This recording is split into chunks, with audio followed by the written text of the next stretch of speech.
Today we will be looking at episode 2 of What If the Dutch Team Won WW4/Dominato Batavorum. Firstly, we come to Mesopotamia.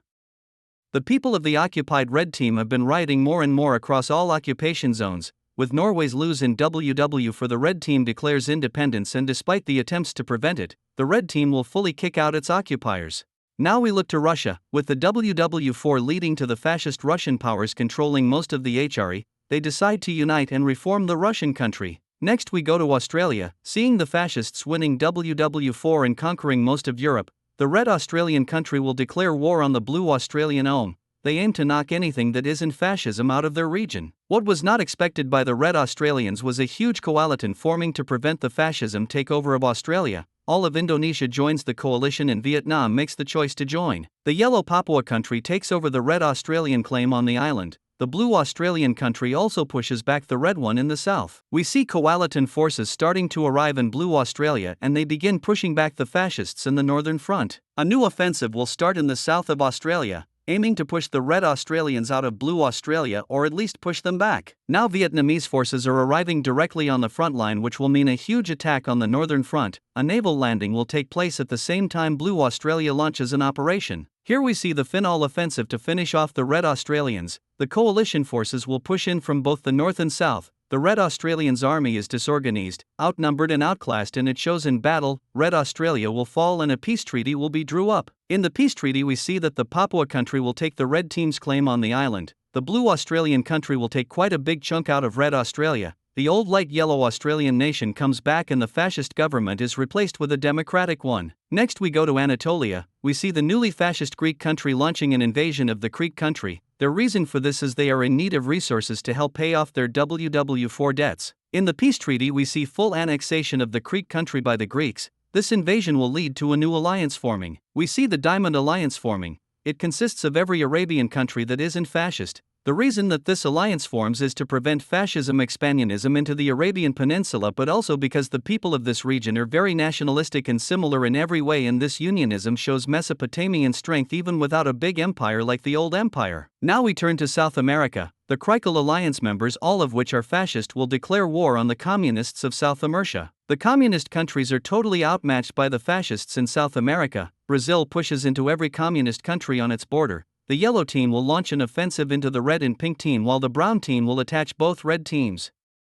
The fascist will win this war easily and a peace treaty is drawn up. Brazil will take a chunk of land out of every communist country on their border, making them look huge and really strong. The yellow country will take the southern land of the Peru country and the northern land of the red Chilean country. Lastly, the brown team will take a chunk of land out of both the red countries. Every communist country in South America that still exists will turn fascist. Moving to Europe, we see the Dutch and the newly formed Russian country launching invasions into the Estonian country and the Orange country. They will easily win this war as the countries they are fighting are extremely weak. In the peace treaty we see the Dutch team annexing all of the Baltic country and a little bit of the Orange country, while Russia gets the rest. We now look to Asia, specifically the Bangladesh country, who is one of the only fascist countries in Asia. Due to this, the Vietnamese country and India will team up in order to take down fascism on this nation. They will launch an invasion from both sides, easily outclassing the Bangladesh military and making great advancements into the country. Eventually Bangladesh will fall. In the peace treaty there is no land changes, just Bangladesh becomes a democracy. Moving to Central Asia, we see the pink country invading the purple communist country. This goes very successful for the pink country as they are very strong and the purple country is very weak. In the peace treaty of this war we see the full annexation of the purple country by the pink team.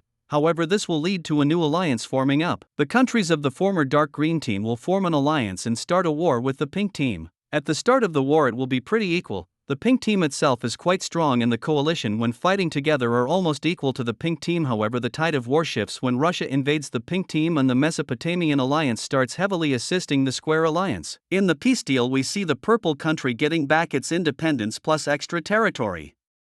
The light blue country, the dark blue country and the gray country all get a chunk out of the south of the pink team, and the Russians annex a lot of the western territory. Next we move to Europe, where we see the formation of the Triangle Alliance. It consists of the Dutch team, green France, purple Catalonia, the Italian Union, Greece, and the Balkan country.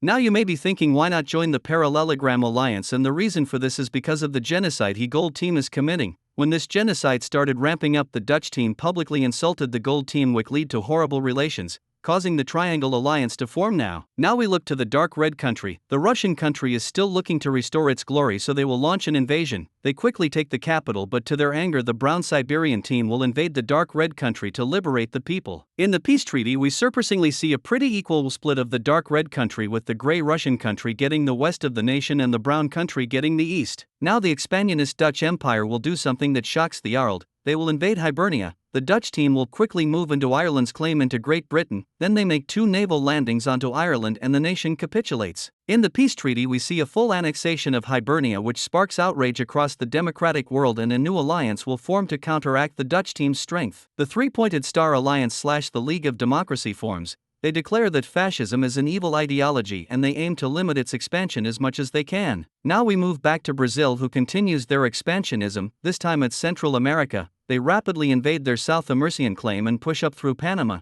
They capture, to the surprise of absolutely no one, Central America no longer exists, as they are fully annexed by Brazil, who is now the 3rd strongest military in the world. Now we look back to Iberia, where we see the West African country invades the Galician country. Due to this there is a huge rising of tensions between the Triangle Alliance and the Parallelogram Alliance. Once again the peace treaty is full annexation and another old nation has vanished of the map. The Dutch team will start an invasion of what was once the Polish country. They push in easily, but to their annoyance and surprise Russia joins in on this war, taking some land the Dutch wanted. Now we see Russia sending an ultimatum to both Crimea and the dark grey country. Their demands are they get fully annexed. These countries have no choice but to accept the demands of Russia. Now the Russian country starts an offensive into the brown Siberian country. The government of this country says that if they can annex this nation, Russia will mostly be back to its old glory. However, unfortunately for them, something big will happen that will ruin Russia's dream of restoring glory. Both the Dutch team and the old Iberian alliance declares war and starts an invasion of Russia. The Dutch is bitter about Poland, and the Diamond Alliance doesn't want Russian fascism expanding as it's a threat to democracy. The Russians immediately pull out their troops from the brown Siberian country in order to defend their country. The Dutch team ramp up their offensive into Russia. It's likely they've been preparing for this for a while, so they do very well in pushing back the Russian armies. We see the Mesopotamian alliance doing a similar offensive to what the Dutch did, push Upino recently annexed areas where they meet little resistance and capture multiple major cities. Now we see the Russian nation getting invaded from all sides. The Dutch team cut Russia off from the Balkans and make huge gains. The Mesopotamian alliance pushes into Ukraine, captures Crimea, and pushes more north, while even the brown Siberian countries start pushing into Russia. The Dutch team fully capture the Balkan area of Russia with the help of Greece. The Mesopotamians capture more of Ukraine and more major cities, while the brown Siberian nation captures more land and a major city. The Russian country now collapses. The Dutch team captures the capital, which leads to the collapse of the nation. Now we will look at a peace treaty. So here we see the Dutch team becoming even more of a giant. They span all across Europe and resemble the Germany from the WW4 of real life. The Caucasian country gains quite a bit of southern Russian land. The Crimean and dark grey Russian country are recreated, and they both join the Diamond Alliance. The light blue, light green, light pink country and the dark blue county are all released, with all becoming a flawed democracy. And lastly, the brown Siberian team take a huge chunk out of Russia. That is actually going to do it for today's episode of What If the Dutch Team Won WW4. If you enjoyed this video, then like and subscribe if you want to see more mapping / Wixo content.